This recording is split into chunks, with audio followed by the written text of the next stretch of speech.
Bonjour les amis. Alors, aujourd'hui on poursuit dans notre série, celle d'une famille dysfonctionnelle, d'une famille qui va pas bien. Et aujourd'hui, on va sans doute parler d'un des sujets les plus durs en rapport avec ça. Et si vous avez un peu suivi nos réseaux sociaux, vous l'avez vu, aujourd'hui on veut parler d'un thème un petit peu compliqué et difficile. La réalité douloureuse de celle de l'abus sexuel. Pourquoi on va en parler ? Parce que Jésus veut guérir. On n'est pas là pour faire un exposé des choses. On est là parce que sur tous les gros et grands problèmes de nos vies, Jésus a quelque chose à dire. Et Jésus veut toucher, et Jésus veut guérir, et Jésus veut transformer. Et je veux que vous preniez cette prédication pour cela. Si vous êtes vous-même victime, aujourd'hui vous allez avoir de l'espoir. Si vous connaissez des gens qui souffrent, aujourd'hui vous allez avoir des solutions. Et donc en fait, je ne veux pas qu'on soit dans une tristesse qui serait trop grande. L'Écriture nous dit que Jésus, il est venu pour détruire les œuvres du mal. Il est venu pour ça, et ça en fait partie. Alors, je vous propose d'ouvrir vos Bibles là où on s'était arrêté, en Genèse chapitre 34, pour faire un petit rappel. Enfin, la famille de Jacob arrive en Israël, en terre d'Israël. Ils viennent de traverser le Jourdain et la dernière fois qu'on s'est vus, ils ont vécu ce moment très fort où après des années de séparation et de conflits, Jacob a pu se réconcilier avec son grand frère Ésaü. C'était un bon moment. Dieu a promis de les bénir sur cette terre. Mais une des premières choses qu'ils vont vivre, c'est une tragédie. Alors commençons à lire. Genèse chapitre 34, je commence au verset 1. Dina, la fille que Léa avait donnée à Jacob, sortait pour voir les filles du pays. Sichem, fils de Hamor, le Hivite, prince du pays, la vit, la prit et coucha avec elle. Il abusa d'elle. Il s'attacha à Dina, fille de Jacob. Il aima la jeune fille et parla au cœur de la jeune fille. Sichem dit à Hamor, son père, « Prends-moi cette jeune fille pour femme. » Jacob apprit qu'il avait souillé Dina, sa fille. Et comme ses fils étaient au champ avec son troupeau, Jacob garda le silence jusqu'à leur arrivée. Hamor, père de Sichem, sortit auprès de Jacob pour lui parler. Les fils de Jacob arrivaient des champs lorsqu'ils apprirent la chose. Ils furent consternés et très fâchés parce que Sichem avait commis une folie en Israël en couchant avec la fille de Jacob, ce qui était inadmissible. Je m'arrête là. Rappelez-vous, Jacob a eu plusieurs enfants. Et on a commencé notre série en parlant surtout des garçons. Peut-être que vous vous rappelez, on a mentionné une des filles à la fin, Dina. On nous dit rien sur elle, si ce n'est pour en fait préparer ce récit-là. Dina, c'est la petite dernière. Je suis sûr que c'est un peu la chouchou, quoi. C'est une des seules filles, mais maintenant elle a bien grandi. Et cette jeune fille, elle découvre le nouveau pays dans lequel ils vont et elle va voir a priori ses copines dans la ville voisine. Et c'est là où l'horreur arrive, où un certain Sichem la voit, la kidnappe et abuse d'elle. Et après, le texte nous dit quelque chose qui est incompréhensible au verset 3, qu'il commence à développer une forme de sentiment pour elle. Il tente alors de parler à son cœur, de la convaincre de la beauté de ses sentiments. Et va même jusqu'à demander à son père Hamor d'arranger un mariage avec Jacob, son père. Si on n'est pas dans la perversion du cœur humain dans toute sa splendeur ici. Mes amis, dans la Bible, l'amour attend. Il attend d'être prêt, il ne se force pas. Il ne s'impose pas. Et surtout, il ne nie pas de l'abus de l'autre. Parce que bibliquement, aimer, c'est pas ressentir. Aimer, c'est faire passer l'autre avant moi. Aimer, c'est faire passer ses besoins avant les miens. Et je le redirai encore une fois, la sexualité, bibliquement parlant, n'a qu'un seul cadre. Deux personnes mariées entre elles qui volontairement se donnent l'une à l'autre. L'amour et son expression dans la sexualité sont des choses qui se donnent volontairement dans la Bible. Pas des choses qui se prennent, pas des choses qui s'attrapent. Et face à de telles situations, bien souvent on se demande, mais comment réagir? Qu'est-ce qu'on fait? À la fois quand on traverse une épreuve comme ça, ou quand quelqu'un qu'on aime y fait face. Et je crois que c'est une question à laquelle nous devons nous confronter, parce que bien souvent on sous-estime l'horreur des abus. Et je vous le dis, en tant que chrétien, il est certain que Dieu va vous mener vers des gens qui ont besoin d'être réparés et guéris. Alors avant d'agir, je pense qu'il faut qu'on apprenne à réagir. Ce texte nous montre des bonnes et des mauvaises réactions. D'abord, on a la réaction de Jacob. Regardez, comment il réagit, Jacob. Jacob, il se tait. Jacob, il dit rien. Il est sans doute choqué, ça doit être un véritable coup de marteau, ça je peux l'entendre. Le mal, c'est choquant et ça doit rester choquant. Le problème, c'est quand ce choc se transforme en silence. Jacob va se taire. Vous allez voir, il ne va ni parler, rien dire et rien faire jusqu'à la toute fin de ce texte. Rien du tout. Et bien que je puisse être en empathie avec un homme qui apprend une telle nouvelle d'une personne qu'il aime, je crois que son silence ici est coupable. En tant que père, en tant que chef de famille, mais aussi en tant que responsable spirituel, il a le devoir de se battre pour sa fille, qui ici est captive d'un autre homme. Tout en lui devrait se rebeller, tout en lui devrait se révolter, mais il ne fait rien. On découvrira pourquoi un tout petit peu plus tard, mais le texte nous donne un indice. Il garde le silence parce que ses fils ne sont pas encore rentrés des champs. Jacob a peur. Il est face à des hommes importants. Et sa peur prend le dessus. Le silence face au mal, mes amis, est toujours, absolument toujours, coupable. Nous n'avons pas le droit, bibliquement, de nous taire face au mal. On a une deuxième réaction, c'est celle des frères. Elle nous est décrite au verset 7, regardez. Les frères, eux, ils sont en colère. Ils sont consternés, ils sont fâchés. Il y a quelque chose de fort qui monte au-dedans d'eux. Et on pourrait se poser la question de, entre ces deux, quelle est la bonne réaction? Et surtout par rapport à la colère, on pourrait philosopher longtemps sur ça, mais en fait, le texte nous donne la réponse.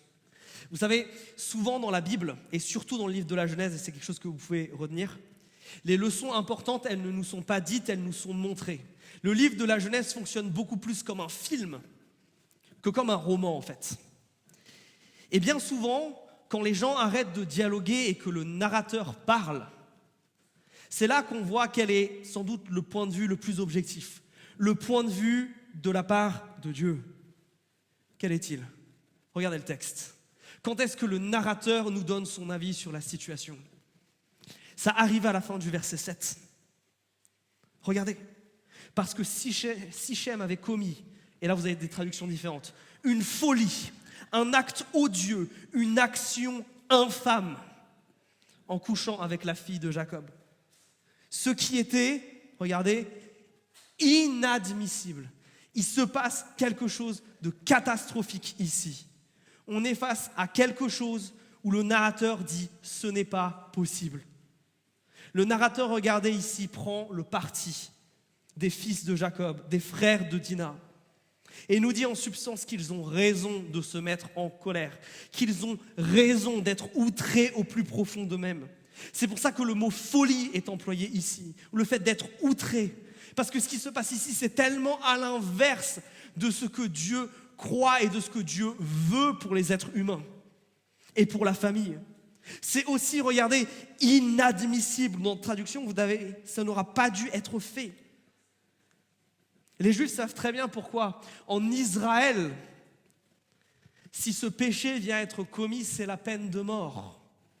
Il n'existe aucun sacrifice comme réparation des péchés pour une telle chose. C'est inadmissible. Et si vous voulez l'avis de Dieu sur ces situations que vos proches ont peut-être vécues, que vous avez peut-être vécues vous-même, c'est que c'est inadmissible. Dieu haït ce qui se passe ici. Et la Bible nous montre, je crois, comment nous devrions réagir ici. Je crois qu'en tant que chrétiens, nous avons en fait un devoir d'indignation. Je crois qu'on n'a pas vraiment le choix face à ça. Je crois que face au mal qui a fait que notre Sauveur est allé à la croix, face au mal qu'il a cloué sur le bois, face au mal qui détruit ce monde, nous n'avons qu'une seule option, qu'une seule possibilité, celle de nous indigner. Un chrétien qui ne peut plus appeler le mal mal est déjà en train de se compromettre, est déjà en train de pécher. On ne devrait pas supporter que des gens que Dieu aime subissent de telles atrocités sans rien dire. Et ce qui est trop fort, c'est que ça, c'est quelque chose qu'on retrouve tout le temps dans la Bible. Vous savez, notre Seigneur Jésus, sur bien des aspects, il est tendre et il est doux. Mais alors pas quand il parle de péché. Quand il parle de péché, Jésus, il est dur. Et il n'a pas peur, comme on dit, de dire les termes. Il n'a pas peur d'appeler un chat et d'avoir des standards qui sont particulièrement élevés. Et je crois donc que la réaction des frères de Dina, elle est bonne. D'ailleurs, les mots qui sont employés pour décrire leur réaction, vous savez où est-ce qu'ils apparaissent ailleurs dans la Bible? Ils apparaissent un peu avant, au chapitre 6 de la Genèse. Quand Dieu voit l'état du monde, quand il voit sa corruption, quand il voit qu'il n'y a plus rien de bon sur cette terre, c'est les mêmes mots qui sont utilisés pour décrire comment Dieu se sent. Et ça, je crois que c'est tellement, tellement important. Est-ce que nous sommes capables de nous émouvoir du mal? Évidemment, dans ces accents les plus graves comme ici, mais aussi du mal en nous. Est-ce qu'on est encore choqué par le péché ou le fait de le commettre et de le voir tout autour de nous nous rend presque insensibles? Mes amis, je crois que si on ne rend pas au péché sa gravité, en fait, on ne peut pas lutter contre lui. En fait, on ne peut pas accompagner ceux qui ont mal. On ne peut pas être sanctifiés nous-mêmes de nos propres péchés. Je crois, oui, que nous avons ce devoir-là, et c'est la première chose que je cherche à vous dire aujourd'hui, que face à ça, notre devoir, c'est de l'indignation. On doit partager la peine de cette personne. C'est ce qui est à la racine du mot compassion. On est avec la personne dans sa colère et dans sa blessure. Mais ça, c'est bien, mais après, il faut faire quelque chose. Ça, c'est une première étape importante, mais elle n'est pas suffisante. Maintenant, comment on agit? Et vous allez voir que le texte ne nous donne pas une réponse à proprement parler. Le texte va nous donner des mauvaises réponses. 3 mauvaises réponses qu'on apporte dans des cas comme ça, mais je dirais même, bien souvent, quand nous-mêmes on est blessés par le péché. Je crois que ça, c'est ce qui se passe quand on a une colère sourde, quand on a été blessé au plus profond de nous-mêmes, on a tendance à réagir d'une de ces 3 manières. Mais je vous le dis d'avance, et vous le verrez, aucune d'elles n'apporte ni paix, ni confort, ni restauration. Regardez, reprenons notre lecture. Première chose, verset 8. Hamor leur dit, Sichem, mon fils, s'est épris de votre fille. Donnez-la lui pour femme, je vous en prie. Vous pourrez vous allier par des mariages avec nous. Vous nous donnerez vos filles et vous prendrez les nôtres. Vous habiterez avec nous, le pays sera à votre disposition. Installez-vous, vous ferez du commerce et vous acquérez des propriétés. Sichem dit au père et aux frères de Dina, que je trouve grâce à vos yeux. Je donnerai ce que vous me direz. Exigez de moi une forte dot et une donation importante. Je donnerai ce que vous me direz, mais donnez-moi la fille pour femme. Les fils de Jacob répondirent d'une manière trompeuse à Sichem et à Hamor, son père, parce que Sichem avait souillé leur sœur Dina. Ils leur dirent, nous ne pourrons jamais donner notre sœur à un homme incirconcis. Ce serait un déshonneur pour nous. À cette seule condition, nous donnerons notre consentement. Si vous devenez comme nous, c'est-à-dire si tous les mâles parmi vous se font circoncire. Nous vous donnerons alors nos filles et nous prendrons les vôtres pour femmes. Nous habiterons avec vous et nous deviendrons un seul peuple. Mais si vous ne nous écoutez pas, si vous ne vous faites pas circoncire, nous prendrons notre fille et nous nous en irons. » Leurs paroles plurent à Hamor et à Sichem, fils de Hamor. Le jeune homme ne tarda pas à s'exécuter, car la fille de Jacob lui plaisait. Or, il était le plus considéré de toute sa famille. Hamor et Sichem, son fils, se rendirent à la porte de la ville et dirent aux gens de leur ville: « Ces gens se montrent pacifiques avec nous. Qu'ils s'installent dans le pays et qu'ils y fassent du commerce. Le pays est bien assez vaste pour eux. Nous prendrons leurs filles pour femmes et nous leur donnerons nos filles. Mais ils ne consentiront à habiter avec nous pour ne faire qu'un seul peuple avec nous, que si tout mâle parmi nous est circoncis comme ils le sont eux-mêmes. Leurs troupeaux, leurs biens et toutes leurs bêtes ne seront-ils pas alors à nous? Acceptons seulement leurs conditions pour qu'ils habitent avec nous. » Tous ceux qui sortaient de la porte de la ville écoutèrent Hamor et Sichem son fils. Tous les mâles qui sortaient par la porte de sa ville se firent circoncire. Parlons de Hamor et de Sichem. Arrêtons-nous là. C'est quoi leur solution pour régler ce problème? Je la trouve particulièrement sale. Leur solution, c'est celle de donner une forme de compensation. Un système judiciaire classique en somme. Il y a une offense, il faut une réparation, et c'est ça qu'ils proposent. On va essayer de régler ça à l'amiable. Puis on va essayer que vous en bénéficiez. Vous avez le droit de nous demander la plus grosse et la plus incroyable des dots, dit Sichem. Puis Hamor renchérit, et puis même, on vous laisse vous installer dans le pays, vous faites ce que vous voulez, on fait du commerce, on devient un peuple. En fait, ils sont en train de dire ici qu'on peut réparer une faute morale, la compenser en essayant de la transformer en une alliance, d'essayer de prendre le mal qui a été fait, et si on le réoriente un petit peu, ça peut se transformer en bien. Voilà ce qu'ils essayent de faire. Et quel est le problème ici? C'est qu'il n'existe pas de compensation suffisante pour apaiser un cœur blessé. C'est pas possible, ça ne marche pas comme ça. Rappelez-vous ce que nous avons vu entre Jacob et Ésaü. Jacob a fait marcher au-devant de lui, rappelez-vous, tous ses troupeaux. Est-ce que ça a intéressé Ésaü? Absolument pas. Ésaü ne voulait même pas les prendre pour lui. Non. L'argent, la réparation ne peut pas amener la réconciliation comme ça.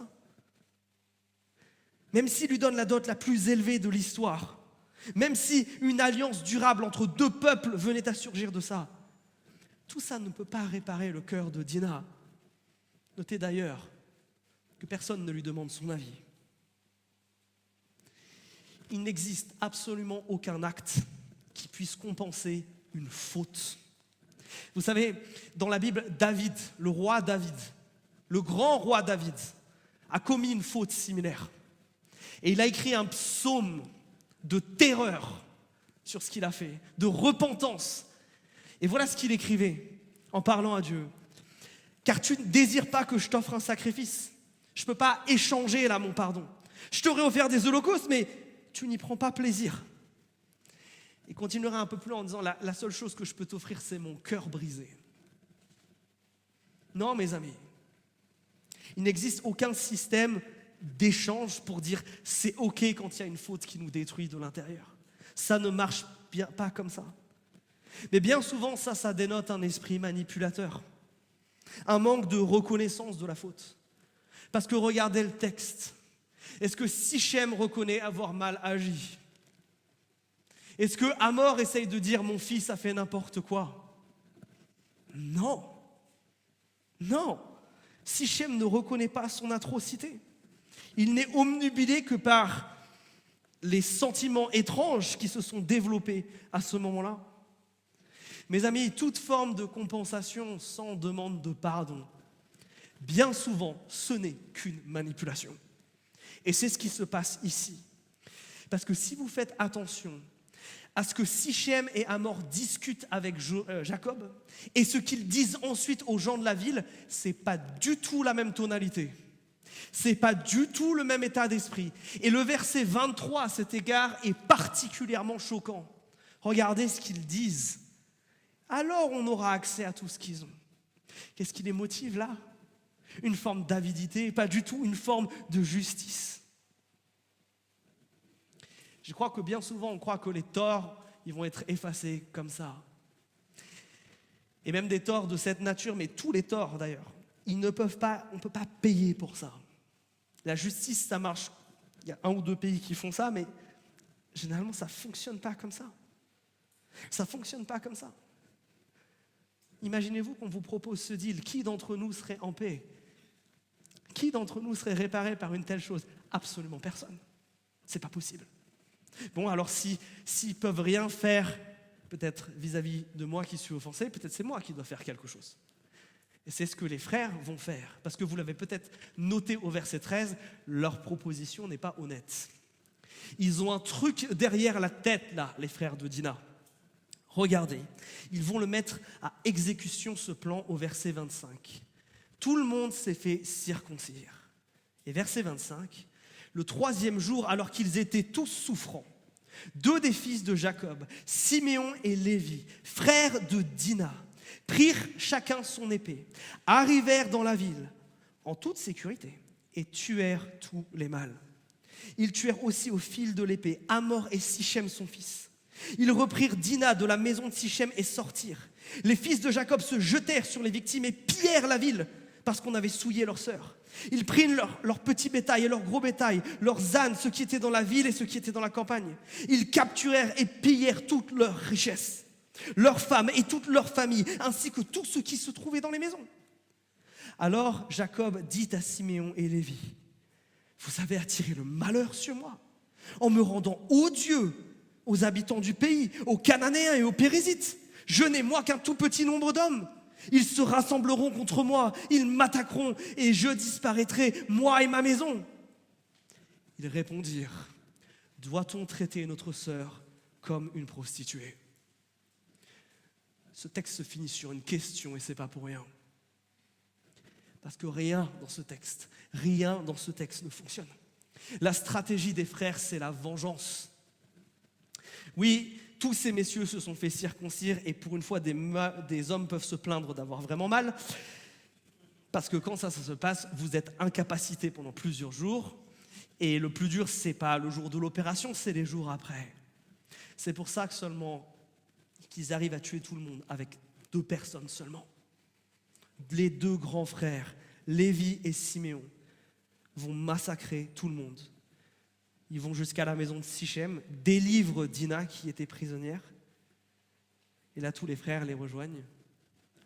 Ils en profitent pour tout casser, tout piller, tout massacrer. Le texte est d'une grande ambiguïté sur leur réaction. Leur colère est bonne, on en a parlé tout à l'heure. Mais regardez ce qu'elle les amène à faire. Un massacre et un pillage. Que Sichem meure pour sa faute, c'est entendable. Mais tous ces autres gars, qu'en est-il de toutes les femmes qui ont perdu leur mari et de tous les enfants qui se retrouvent sans père, sans ressources et sans maison? Est-ce qu'on n'est pas dans quelque chose de complètement disproportionné ici? On est ici dans une histoire digne de Roméo et Juliette où le cycle de la vengeance s'étend et s'étend et s'étend encore, prend de plus en plus d'ampleur. Peut-être que quand on vit une injustice à la hauteur de ce qu'a vécu Dina, on peut se dire « Oui, il faut que quelque chose comme ça arrive pour que je me sente mieux. » Mais ce n'est pas ce qui se passe ici. Parce que vous savez, la colère, c'est une bonne copine, mais c'est un très mauvais guide. C'est une très bonne copine, mais c'est un très mauvais guide. Laissez-moi vous expliquer. La Bible nous dit ceci en Éphésiens chapitre 4, un texte qu'on a vu l'année dernière. Mettez-vous en colère. Nos textes c'est un impératif. Mettez-vous en colère. Mais n'allez pas jusqu'à pécher. Que votre colère s'apaise avant le coucher du soleil. Ne donnez aucune prise au diable. Ce que ce texte nous dit, c'est que quand nous nous mettons en colère, même de manière justifiée et de manière bonne, on va sur un chemin à sens unique. Ce chemin à destination, là, au bout de la rue, il n'y a qu'une seule chose, le péché. C'est à sens unique. Si on reste dessus, on va là-bas. C'est pour ça que l'encouragement de Paul, c'est régler ça vite. Alors, ne soyons pas plus littéral que l'Écriture. Paul ne dirait pas à Dina, le soir même tout est réglé. Non. Ce que Paul nous dit avec cette histoire de coucher du soleil, c'est que les conflits doivent se régler vite. Sinon, ils s'enveniment. Sinon, ça devient pire. Et c'est pour ça que la phrase d'après chez Paul, c'est quoi? C'est ne donner aucune prise au diable. Plus j'avance sur le chemin de la colère, plus je me rapproche du péché. Plus je suis en train d'offrir mes émotions, mon cœur et bientôt mon corps et mes paroles pour que Satan fasse quelque chose de destructeur. Pourquoi? Et c'est un des versets que j'aime le moins dans toute la Bible. Car la colère de l'homme n'accomplit pas la justice de Dieu. Je déteste ce verset. Je déteste ce verset, je suis honnête avec vous. J'aimerais que Dieu dise, avec la colère, on peut arriver avec des résultats positifs. J'aimerais que Dieu dise, Quentin, si tu cries plus fort, les gens vont t'entendre. Quentin, si tu t'énerves plus, ils vont comprendre ce que tu ressens. Le texte nous dit exactement l'inverse. Il est impossible pour nous de faire le bien si nous sommes en colère. C'est terrible ça. Ça veut donc dire que cette colère doit cesser. Parce que sinon, voilà ce qui se passe. On a un massacre ici. Les fils de Jacob, ils font quelque chose d'atroce et d'horrible. C'est pour ça que je vous le disais tout à l'heure. La colère est une très bonne amie, mais un très mauvais guide. Vous savez, quand on vit quelque chose de difficile, bien souvent on a besoin là d'une soupape de décompression. De quelqu'un qui vient juste à côté de nous, qui se tait, qui nous laisse parler, qui on peut dire les choses et on peut faire à la fin. Mais vous avez noté que ce ne dure que quelques instants. Et après on a besoin d'autre chose. On a besoin de quelque chose où on peut se débarrasser de ça. Et bien la colère, c'est comme cette copine. Elle est bien à côté de nous là pour nous aider à dire oui, t'es arrivé quelque chose de mal, oui, c'est vraiment mal, oui, tu as raison d'être en colère, c'est quelque chose de bien. Mais la colère, c'est une folle. Si on l'écoute pour faire des actions, elle nous emmène droit dans le mur. Et comme des gens sages que nous devons être, les copains et les copines, c'est bien pour être dans l'empathie. Mais après, j'ai besoin des gens sages, des gens expérimentés, des gens spirituels, des gens plus matures que moi pour me guider et savoir ce que je dois faire ensuite. Mes amis, la colère n'arrive qu'à un seul endroit, le péché. Si on ne l'abandonne pas, quelle que soit l'offense, ça ne parle pas que des abus sexuels, mes amis. On rentre dans le cycle infini de l'amertume et de la vengeance. Alors si les autres ne doivent pas faire un truc pour moi, si je ne dois pas faire un truc envers eux, peut-être que la troisième solution, c'est rien faire. Peut-être qu'il faut encaisser. Peut-être qu'il ne faut rien dire et puis attendre que le temps fasse son œuvre. Ça, c'est la stratégie de Jacob. Vous avez vu, il ne reparle qu'à la fin. Et je ne sais pas vous, moi, ce qu'il me dit, ça m'énerve beaucoup. Parce que j'entends beaucoup de je, moi. Et a priori, le prénom de Dina ne franchit pas ses lèvres. Les amis, le silence et la passivité, le temps qui passe ne résolvent absolument rien. Pour Jacob, c'est presque comme si ce sujet, il est trop dur, c'est trop dur d'en parler, alors on essaye de l'évacuer au plus vite. Alors, ça se traduit des fois chez nous par on se confronte à la hâte, on donne des demi-pardons et puis on essaie d'avancer et ça ne fonctionne pas, ça. Jacob, je crois que c'est le genre de gars qui va poser sa main sur l'épaule de sa fille, pas vraiment savoir quoi lui dire, mis à part que ça ira, qu'avec le temps, elle va oublier. Vous savez, c'est généralement l'inverse. Bien souvent, les événements traumatiques, on les bloque et puis un jour, ils reviennent gonflés à bloc et chargés comme jamais. Et nous arrivons en pleine figure. Le silence face au mal, il est toujours coupable. Alors imaginez la passivité. La passivité, c'est permettre à l'abus de continuer de s'étendre. Laisser le temps passer quand on est blessé, c'est comme refuser d'arracher des mauvaises herbes et de laisser le temps passer. Avec le temps, elles deviennent plus grandes. Elles s'étalent sur plus de domaines de notre jardin et de notre vie. Elles tissent des racines toujours plus profondes et donc c'est de plus en plus dur de les enlever. Elles font des petits à droite et à gauche. Ça ne marche pas non plus. 3 solutions, aucune qui marche. Aucune ne marche. Pourquoi ? Parce que ces hommes, en bons hommes, ils font des trucs au lieu de s'arrêter et d'écouter. Ces gars-là, ils ont tous ce que j'appelle une théologie Disney. Une théologie où fais ce qu'il y a dans ton cœur, écoute ton cœur. Le pire conseil que vous pouvez donner à quelqu'un, n'écoutez jamais votre cœur. Toutes ces bêtises ici arrivent parce que vous avez des gens qui écoutent leur cœur. Jacob, il a peur. Il attend que ses fils arrivent. Il fait rien. Vous vous rendez compte, Dina, quand elle va savoir que son papa, il n'a rien fait pour la sortir de là ? Vous vous rendez compte que Dina, elle entend son papa s'inquiéter pour lui dans cette situation ? Terrible. Il écoute son cœur, hein ? Silence, passivité, orgueil, voilà ce qu'il y a en retour. Il y en a d'autres qui écoutent leur cœur. Sichem et Hamor, l'avidité là, la soif de posséder cette femme ou l'argent de Jacob. Ça les amène à manipuler tout le monde à faire une opération qui a priori est douloureuse. Mais au final, tout le monde meurt. Il semble que rien ne se soit amélioré pour eux non plus. Parlons des frères, alors on a dit que la colère était bonne. Mais la colère s'est transformée en vengeance. Et eux qui avaient une colère qui était légitime, maintenant ce sont les pires des hypocrites.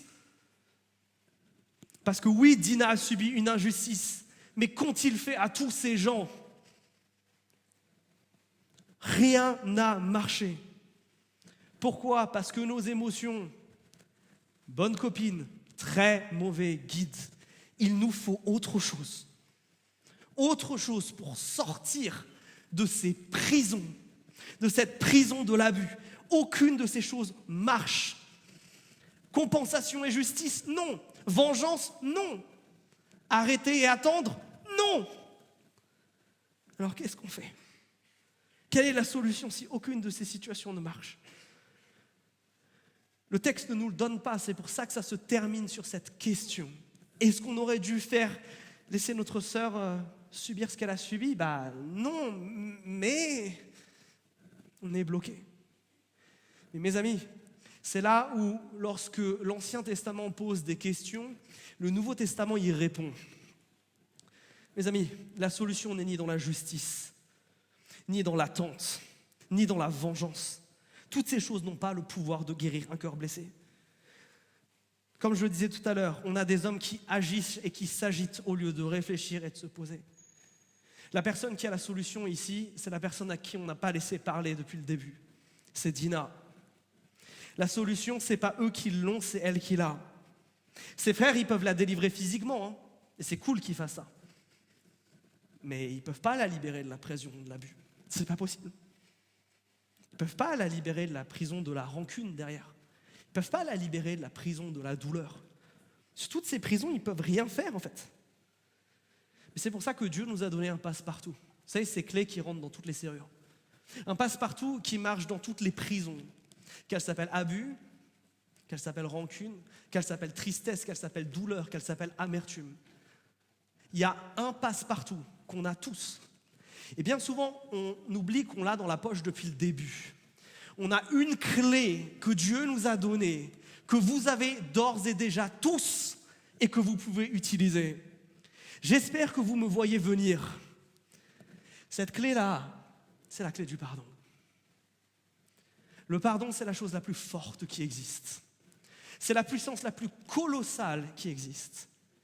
Et si immédiatement dans votre tête vous vous êtes dit « Quentin, c'est trop facile de dire ça », c'est que vous ne comprenez pas ce qu'est le pardon.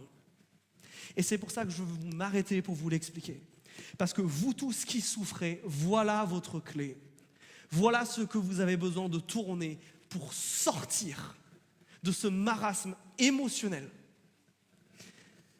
C'est ça la clé qu'il faut pointer du doigt à ceux que vous accompagnez et qui subissent les conséquences du péché et de l'abus. Qu'est-ce que c'est que le pardon ? Pardon, c'est plusieurs choses. Dans sa définition la plus stricte, le pardon, c'est reconnaître que l'autre a une dette à mon égard et ensuite de l'annuler. L'ordre de ces choses est tellement important Bien souvent, on dit aux gens de pardonner beaucoup trop vite. Non, pardonner, c'est un terme financier. C'est un moment où on annule une dette. Et pour annuler une dette, mes amis, il faut déjà que je compte tous les tickets de caisse. Il faut que je les rassemble tous devant moi et il faut que je vois combien on me doit. Je ne peux pas renoncer à quelque chose que je n'ai pas confessé. Je ne peux pas pardonner une dette que je n'ai pas reconnue. Et ça, c'est pour ça que des fois, on a l'impression d'avoir réglé un problème. Mais quelques années, ça revient. Parce qu'il y a une partie de la dette, il y a un ticket de caisse là qu'on avait laissé sous le bureau. Non, on ne peut pas pardonner si on n'accepte pas, et c'est ce qui rend le pardon si dur, émotionnellement de se confronter à l'ampleur du mal qui nous a été fait. C'est essentiel. À ce moment-là seulement, nous pouvons l'annuler. C'est comme ça que le pardon se passe. C'est qu'à ce moment-là qu'on peut dire « j'annule cette dette ». Et là, enfin, Dieu peut commencer à travailler et à réparer mon cœur. Est-ce que tu es du genre à pardonner ou pas? Et si tu pardonnes, est-ce que tu prends le temps de reconnaître le mal qui t'est fait ou alors ça te met tellement mal à l'aise que tout de suite « oui, pardon, t'inquiète, je te pardonne » et on passe à autre chose et en fait pas vraiment parce qu'après dans le cœur, ça commence à pourrir, ça commence à moisir et en fait je me rends compte que ma relation après avec cette personne, elle a complètement changé. Reconnaître pour annuler dans cet ordre-là. Et si vous avez été dans une réunion avec moi, je vous ai déjà dit comment faire. Vous prenez un papier, vous faites un tiret et vous écrivez « j'en veux à pour » et vous faites cette liste. Et une fois que vous avez pleuré, que vous l'avez partagé à quelqu'un, vous prenez votre meilleur stylo rouge et vous barrez le « j'en veux » et vous dites « au nom de Jésus-Christ, je pardonne ». Je choisis de pardonner. Parce que le pardon, c'est profondément ça. C'est un choix. C'est un choix que tu fais. Le pardon, c'est aussi croire que c'est la foi qui va me guérir et pas la réponse à pourquoi. Le réflexe humain quand on a mal et qu'on a subi quelque chose de l'ordre de l'abus, donc quelque chose qu'on n'a pas mérité, c'est de dire pourquoi. Pourquoi ça m'arrive à moi ? J'ai rien fait pour le mériter, même je me considère plutôt parmi les gens bons de ce monde. Pourquoi ça m'arrive à moi ? Mes amis, cette question n'a pas de réponse. La chercher, c'est perdre du temps. Dieu ne nous promet jamais la réponse à cette question. Par contre, Dieu nous promet de nous délivrer si nous pardonnons. Et cette question, elle est légitime. Parce que peut-être que l'histoire de Dina, elle vous rappelle l'histoire de sa grand-mère Sarah, qui, elle, par 2 fois, s'est fait kidnapper, qui, elle, par 2 fois, des hommes ont voulu abuser d'elle, mais ça ne s'est pas passé. Il y a même une fois où Dieu a envoyé un rêve à un des gars pour qu'il ne se passe rien. Pourquoi Dieu a permis qu'il y ait ce rêve pour ce gars-là et pas pour Dina ? Je ne sais pas. Je ne sais pas, la Bible ne nous le dit pas. Et si je reste sur ça, en fait, je me trompe de cible. Parce que Dieu n'est jamais l'auteur du mal. Le problème de ce monde, c'est que sa volonté ne s'accomplit pas sur cette terre. Par contre, Dieu en est toujours la solution. Je reste bloqué et je n'arrive pas à pardonner quand je mets Dieu du mauvais côté de l'équation. Quand je demande à Dieu pourquoi en le considérant comme un coupable. Et pas quand je cours vers lui et je le mets de l'autre côté de l'équation en le considérant comme mon libérateur. Le pardon, c'est ma 3e phrase, c'est pas nier le passé. Non, au contraire, on reconnaît qu'il y a une dette, mais c'est se révolter contre les conséquences présentes. C'est dire au bout d'un moment, ça suffit. C'est de dire j'ai assez souffert. L'abus était déjà terrible en lui-même. Pourquoi est-ce que je devrais porter encore aujourd'hui les affres de ce qui m'a été fait ? Je crois que c'est un des aspects du pardon qu'on sous-estime le plus. Le pardon, c'est dire stop aux conséquences du péché. Vous savez, ce qui est terrible, c'est que quand on vous doit quelque chose, quand on vous doit de l'argent, vous êtes tout aussi embêté que la personne à qui vous l'avez prêté.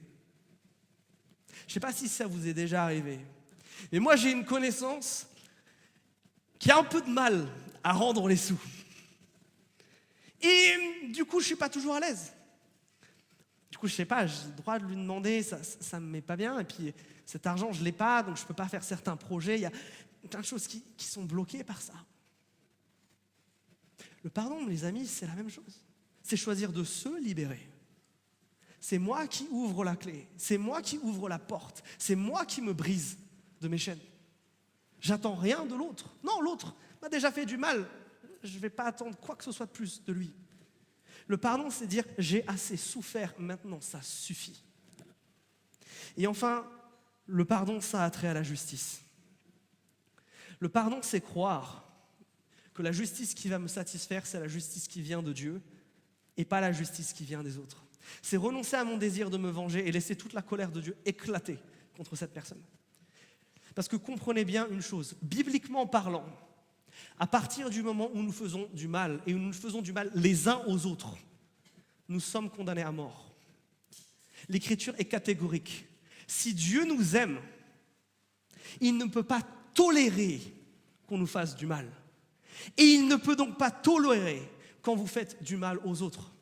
Demandez à une maman ou à un papa ce qui se passe si vous osez toucher à son enfant. Avec Dieu, c'est bien pire. C'est pour ça que Jésus est venu. Jésus se propose d'être celui qui paye la dette à notre place. Mais à la fin des temps, quelqu'un devra payer. Soit Christ à notre place, soit nous-mêmes. Voilà l'enjeu du pardon. Il y aura justice, mes amis. La plus grande colère de Dieu va tomber. Et vous savez, plus j'avance en âge, plus c'est quelque chose qui me réjouit et qui ne me fait pas peur. Pas peur parce que Dieu m'a pardonné, mais qui me réjouit. Parce que dans ce monde, je vois trop d'injustice. Je vois trop de coupables qui ne reçoivent pas ce qu'ils méritent. Mais Dieu a vu. Et à un moment, la sentence va tomber. Amen. Alors, et ça c'est important. Est-ce que ça veut dire si Dieu fait justice et que je dois pardonner, que si quelque chose comme ça m'arrive, je dois justement pas utiliser la justice des hommes? Je crois que non, au contraire. Je crois qu'il faut. La dernière question que posent les frères est plus que légitime et a pour but de nous diriger dans cette direction. On ne peut pas faire comme si rien ne s'était passé. Et je crois qu'en tant que chrétiens, justement, nous devrions aider et jamais empêcher quelqu'un de porter plainte, même si c'est un frère en Christ, même si c'est un responsable d'église et même s'il a un ministère international. On s'en fiche. Christ haït le péché. Nous ne pouvons pas nous mettre dans son camp. Alors oui, la justice des hommes, elle est imparfaite, surtout sur ce genre de cas. Et c'est pour ça qu'en tant que chrétien, on doit avoir un deuxième discours. Pas que je t'aide et je t'accompagne, mais je te dis la vérité. La justice des hommes, même si elle était rendue parfaitement, ne te guérira pas. Parce qu'il n'y a rien, il n'y a aucune compensation, c'est ce qu'on a vu tout à l'heure, qui peut réparer un cœur blessé.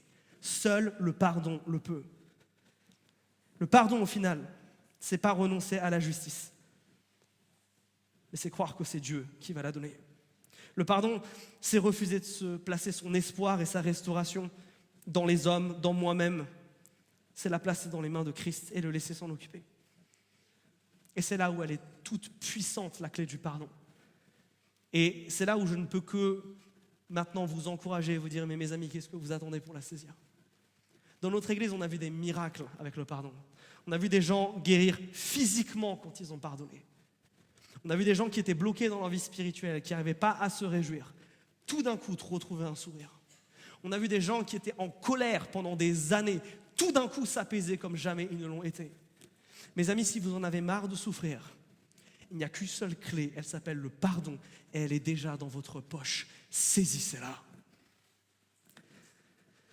Alors, j'ai beaucoup mentionné Dina et l'accompagnement de victimes, mais qu'en est-il pour les coupables? La Bible ne nous donne qu'un seul exemple où les choses se passent plutôt bien. C'est l'exemple du roi David. Mais ce n'est pas comme si rien s'était passé. Il y a un avant et un après dans la vie de David. David, Dieu le confronte publiquement. Il se tape la honte nationale pour le coup. Le prophète Nathan vient et devant tout le peuple le confronte pour son péché. Et c'est ce que nous devons faire d'ailleurs avec nos leaders. Pas de passe-droit pour les leaders, au contraire, une justice plus dure. Si vous voulez voir l'état de David, comment il considère ce qu'il a fait, lisez le psaume 51.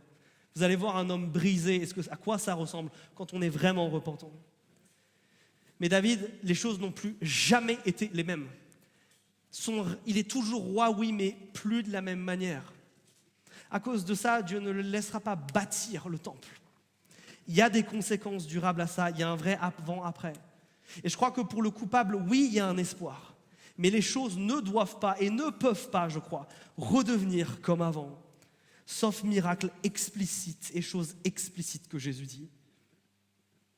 Alors vous savez, par rapport à ces sujets-là, le monde veut toujours nous polariser dans deux camps.